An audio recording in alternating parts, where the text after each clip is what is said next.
Assalamualaikum warahmatullahi wabarakatuh. Bacaan dalam sholat itu semuanya menggunakan bahasa Arab. Banyak umat Islam berasal dari berbagai penjuru dunia, dan tak semuanya bisa berbahasa Arab. Sebagian orang pun berpikiran bahwa bacaan-bacaan sholat bisa menggunakan bahasa Indonesia. Menurutnya, Allah Subhanahu wa Ta'ala pasti paham, walaupun kita menggunakan bahasa apapun. Namun, apakah menggunakan bahasa selain bahasa Arab dalam sholat menimbulkan dosa? Bacaan seperti apa yang diperbolehkan dan dilarang? Benarkah ada bacaan ketika dibaca bisa menyebabkan kita dapat dosa? Tonton video ini agar tidak sesat. Saat melakukan sholat, ada bacaan-bacaan yang wajib kita baca, seperti Al-Fatihah di setiap rakaat. Ada juga bacaan-bacaan sunnah, seperti surah-surah pendek yang dibaca di 2 rakaat awal. Lalu apakah kita bisa menambahkan doa-doa pribadi yang bersifat duniawi? Syekh Ali Jum'ah punya jawabannya. Beliau mengatakan bahwa orang yang sholat boleh berzikir dan berdoa, asalkan tidak bertentangan dengan hadis dan Al-Quran. Pendapat ini didasarkan pada argumen Imam Ibnu Hajar Al-Asqalani. Beliau berkata, Imam Ibnu Hajar dalam Fathul Bari saat menjelaskan sabda Nabi mengenai doa yang dibaca setelah tasyahud, kemudian orang itu dipersilahkan berdoa dengan sesuatu yang mengagumkan dirinya, dan orang itu pun berdoa.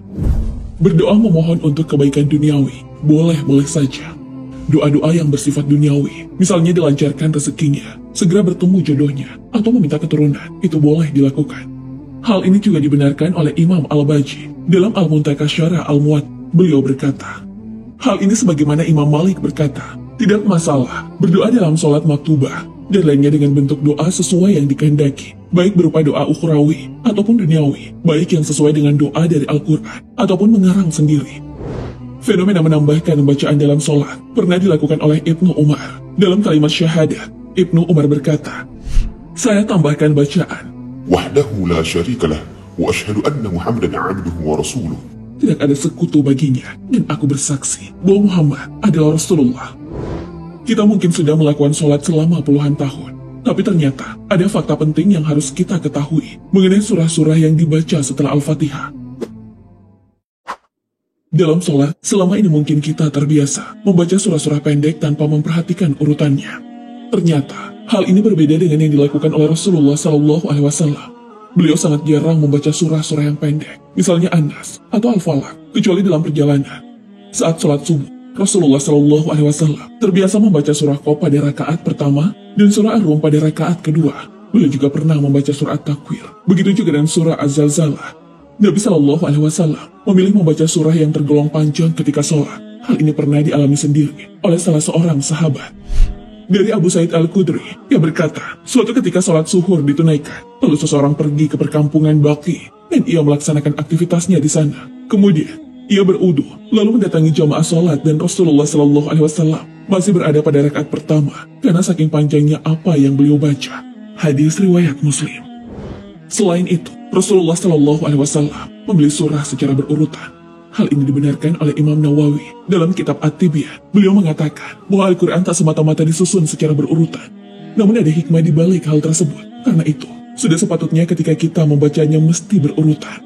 Hal ini juga berlaku ketika sholat. Misalnya membaca surah Al-Baqarah di rakaat pertama, kemudian di rakaat kedua membaca surah Al-Imran. Begitu seterusnya. Nah, bagaimana jika pada rakaat pertama kita membaca surah An-Nas?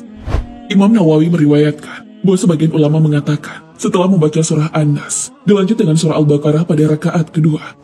Lalu bagaimana jika ada orang yang setelah membaca surah An-Nas di rakaat pertama, kemudian malah membaca surah Al-Ikhlas di rakaat kedua?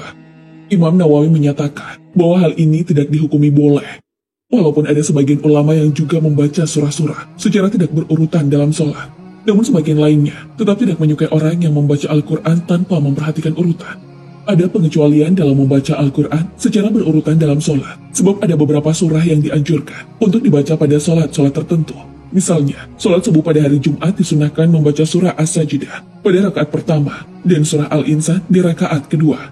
Beda lagi ketika kita sedang mengajarkan anak menghafal surah-surah pendek.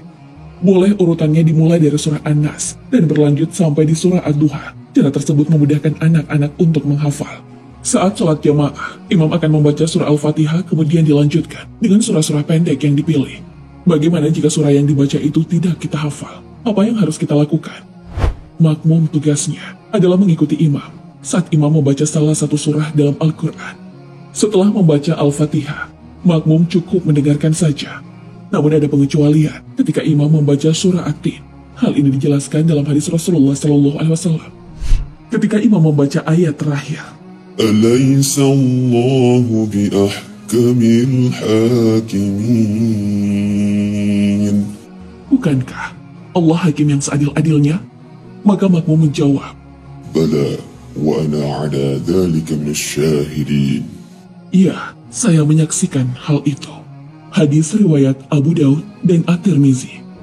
Kalau kita perhatikan, semua bacaan sholat itu berbahasa Arab, padahal tidak semua umat Islam fasih menggunakan bahasa Arab. Sebagai orang yang tinggal di Indonesia, bahasa Arab bukanlah bahasa ibu kita. Sedangkan bacaan sholat dan doa-doa, semuanya menggunakan bahasa Arab. Bagaimana kalau kita belum menghafal bacaan sholat dalam bahasa Arab? Apakah boleh menggantinya dengan bahasa Indonesia? Dalam sholat, kita sudah diperintahkan untuk mengikuti cara sholat Rasulullah SAW. Kerjakanlah sholat, sebagaimana kalian melihatku melakukannya. Hadis riwayat Bukhari. Membaca bacaan selain yang dicontohkan oleh Nabi SAW itu tidak boleh. Berbicara atau melafalkan sesuatu di luar bacaan yang telah ditentukan bisa membatalkan ibadah itu. Hal ini berdasarkan pendapat mazhab Hanafi dan mazhab Hanbali. Sedikit berbeda, mazhab Syafi'i dan Maliki berpendapat bahwa jika seseorang mengeluarkan perkataan saat sholat, itu tidak membatalkan ibadah jika alasannya adalah lupa dan perkataan yang keluar pun hanya sedikit. Larangan berbicara saat sholat sebenarnya telah diperingatkan oleh Allah Subhanahu wa Ta'ala. Suatu hari, para sahabat sedang melaksanakan sholat bersama Nabi SAW. Kemudian, dua orang sahabat asyik ngobrol. Karena kejadian itu, turunlah ayat Al-Quran. Berdirilah karena Allah dalam sholatmu dengan khusyuk.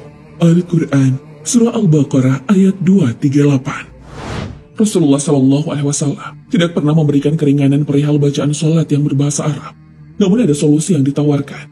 Dalam kitab Sunan Abu Daud, Rasulullah SAW memberikan cara bagi orang-orang Arab terdahulu yang belum hafal Al-Fatihah. Beliau bersabda, dan jika tidak bisa berbahasa Arab, hendaklah bertahmid, bertakbir, dan bertahlil.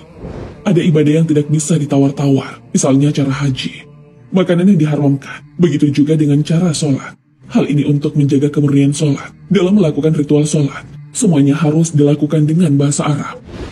Sahabat beriman, tak ada tawar-menawar dalam hal bacaan sholat. Baik gerakan maupun bacaan, semua harus kita kerjakan sesuai dengan petunjuk yang diberikan Nabi SAW. Tak boleh dikurangi ataupun ditambah.